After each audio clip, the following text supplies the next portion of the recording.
Okay, this is how you make French fries with no oil and no salt. I'll show you how to do it. These are the French fries in their final product. These have been in the refrigerator for a while, and then here's ketchup. This is the kind of ketchup that I use. Okay, it has 50% sodium and 50% of sugar than normal, and we just stick these in the microwave, and it's great. So let me show you quickly how I do this. Very simple. I just got done microwaving these.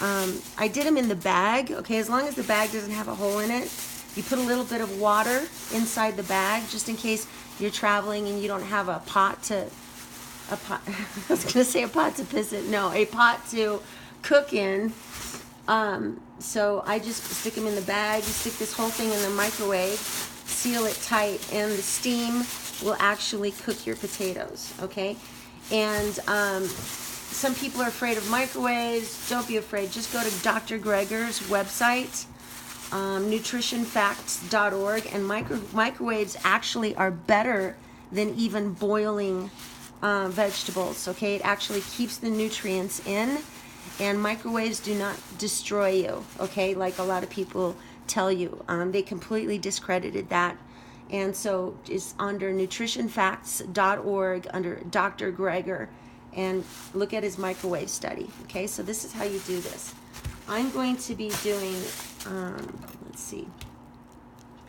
This is a sweet potato. And all you do is you just cut it up into the size French fry that you want.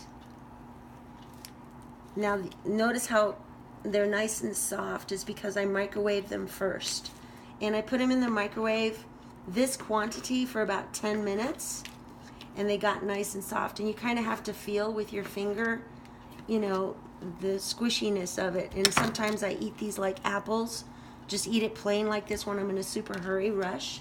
I have to get to the studio or I need a finger food. You can also do these sweet potatoes. They're really good.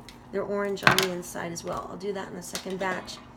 This is the inside of an air fryer, and this is an air fryer. Hold on a second. So you guys can see this. So this is an air fryer. Okay, you can get these at thrift stores for like super cheap, or you can buy them online wherever you want. It's called an air fryer, and I just take these little slices and I stick them inside here to where they are not on top of each other. Okay, can you see that? To where they're not going to be on top of each other.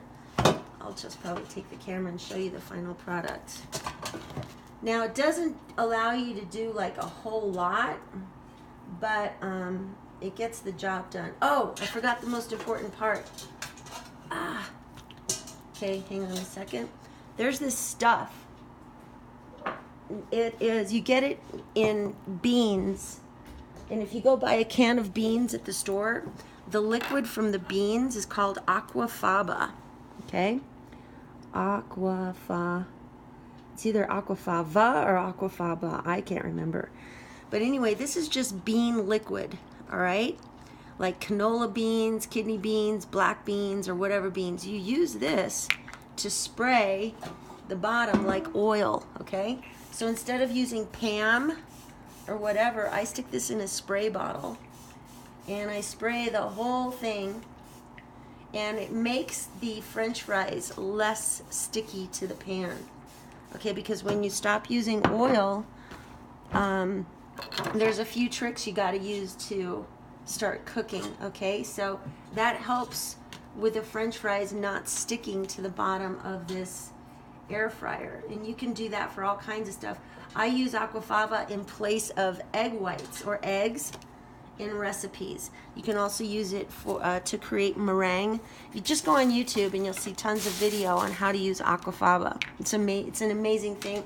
I think they just discovered it. Somebody in France discovered it in 2014. It's pretty amazing. So anyway, I'm going to take the camera. I'm going to show you what the inside of this looks like. So that's how they're spread apart.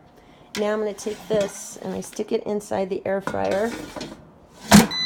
There you go. Now there's all kinds of air fryers. I have 2 types.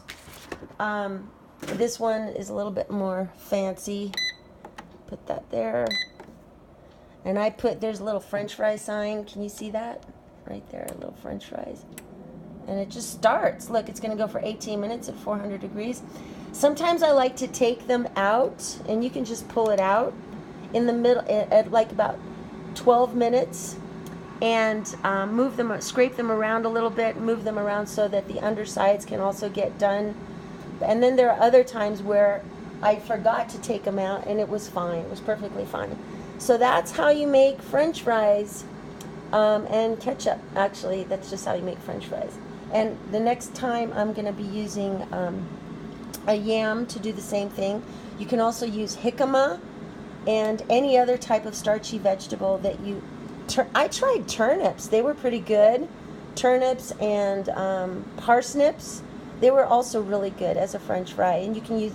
You don't have to French fry them. You can cube them as well. Okay? So, happy cooking.